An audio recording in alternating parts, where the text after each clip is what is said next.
Now, it's nearly a year since David Tennant handed over the keys of the TARDIS to Matt Smith, and it was last Christmas when his Hamlet was performed to great acclaim on television. Well, he's now back on the small screen in the coveted Sunday evening drama slot, playing Dave in Single Father. The series begins in the chaos of family life. Mum, 4 children, and Dad trying to keep control. Your mum's got her exam tomorrow, which is very important, Ewan. So's being a mascot. I've waited 2 seasons for And it. what you were asked to do was help tidy up so your mum could revise while we were at the match. That's not much to ask, is it? No. No.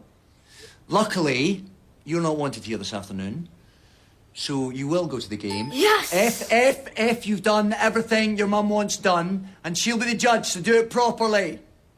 And if you do, we'll put a new tent up. Yes! I've been so horrible to them. Why am I like this? What are you like? You're hopeless. Everything will be all right. Don't think so. But on her way to the exam, Tina is killed when a police car crashes into her bike, and Dave is left to manage his grief and the children alone. You may remember last week we discussed the allure of the widower for the women who gather around to help out, and indeed Dave is soon seduced into a liaison with his dead wife's best friend. What drew David Tennant to the role? I got 2 scripts sent to me out of the blue. I just tore through them. I just thought they were so beautifully written, so kind of true and unsentimental, and yet deeply emotional and funny and everything you want a drama to be, really. How much were you attracted by the fact that it's set in Scotland, so you could use your own accent? Well, I mean, that's nice. It's one less thing to worry about. But it's a fairly universal story, really. And I think there's a sort of secret in the fact that it was sort of set wherever it needed to be set for the BBC regional funding at the time, which you might think is a bit of a compromise. But actually, this story, and that's part of the point of it, could be set anywhere and could happen to anyone. Now, within the first few scenes, your character's partner, Rita, is killed on her bike by a police car. Yeah. And he is left with 4 children. His grief is absolutely overwhelming. Yeah. What do you draw on to act that? It's a mixture of things. Obviously, it's your experience of grief, whatever that might be. There's an imaginative leap as well. I've never lost a partner in that way, so you have to transfer yourself into what that moment might feel like. Your father became a widower recently. How much did you draw on that? Well, I think, as you know, whenever you lose someone in that's close to you, then grief is a very vivid experience, I think, and it is for Dave in this drama, and has been for me in my life, and of course you draw on that, but you're also trying to be specific to the character and the situation. So I guess you use your own understanding of it as a starting point, and you try and transfer that into the world of the drama as well. There is a rather shockingly speedy affair with Rita's best friend. And I wondered how the son of a former moderator of the Church of England, Church of Scotland, rather, responded to that particular I thing. think what's very true about this script is that the characters aren't necessarily always virtuous. I find it understandable that in the chaos of grief, you can find yourself doing extraordinary things and perhaps inappropriate things. And certainly, I think the character of Dave struggles with what he's doing and why he's doing it.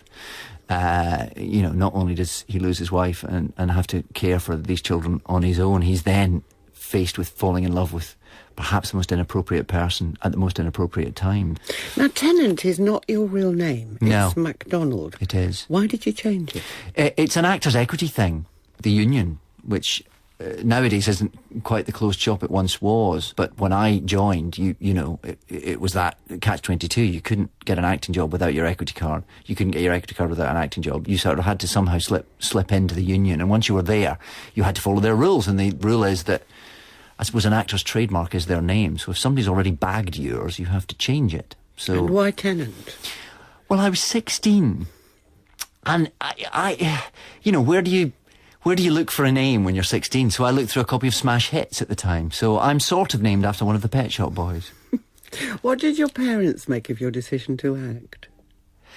I was always going to do it from an absurdly young age. So for me, there was never a question that that's what I was going to do and that that's the path I was on.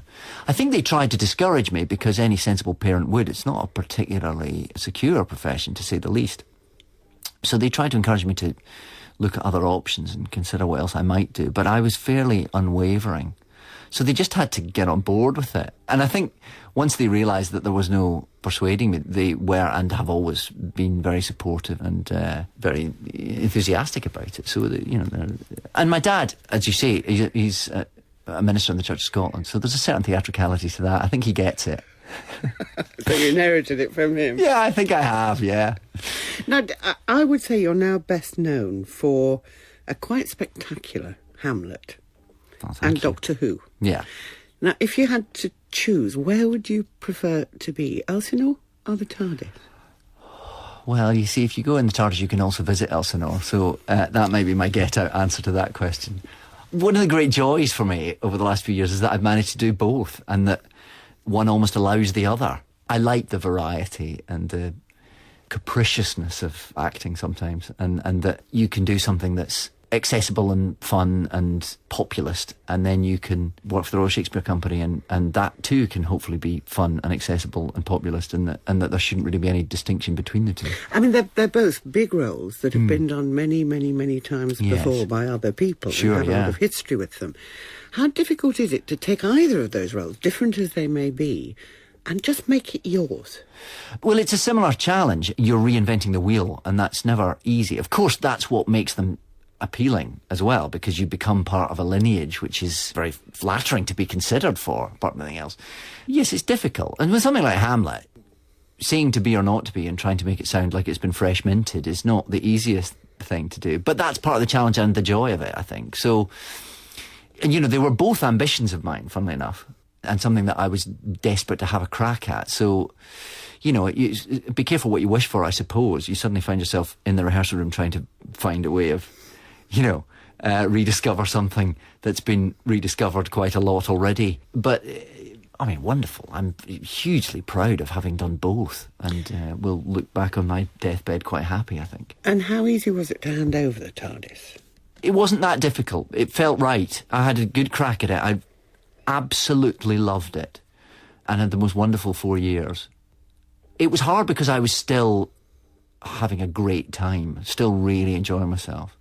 But I always knew I didn't want to ever to feel like a job. I didn't want to ever to get predictable or become a routine. So I knew that it was now or never, because there's only so long you can keep doing the same thing without it becoming, without repetition becoming a problem, I suppose. So I'm glad that I only look back on it fondly and with great affection and joy for the time I had there. So there will inevitably be another Doctor Who after the current one. I guess so. And there is much discussion about whether it could be a woman, could it? Well, it could be anything.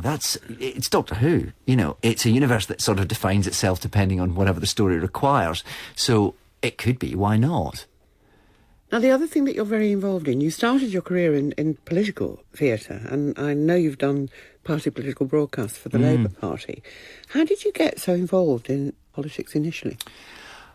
I don't know that I've ever been sort of immersed in it. It's just something that's always been, I think possibly growing up in Scotland under Thatcher, it was difficult to understand why anyone would vote Conservative. I remember when I first started working in the theatre, I met two stage managers at Dundee Rep who'd come up from down south. And they were the first people I'd ever met who'd voted Conservative. And I remember grilling them, trying to understand why you would do such a thing. I mean, I was aware that millions of people did.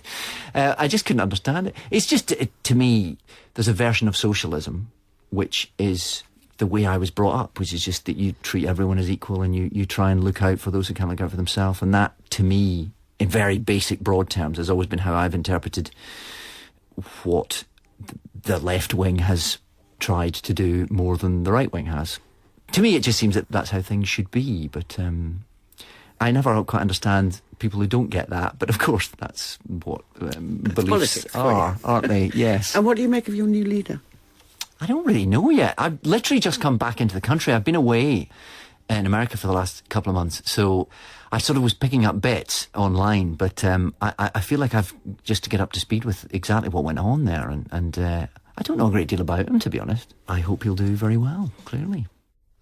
I was talking to David Tennant, and Single Father begins on Sunday evening at 9 o'clock.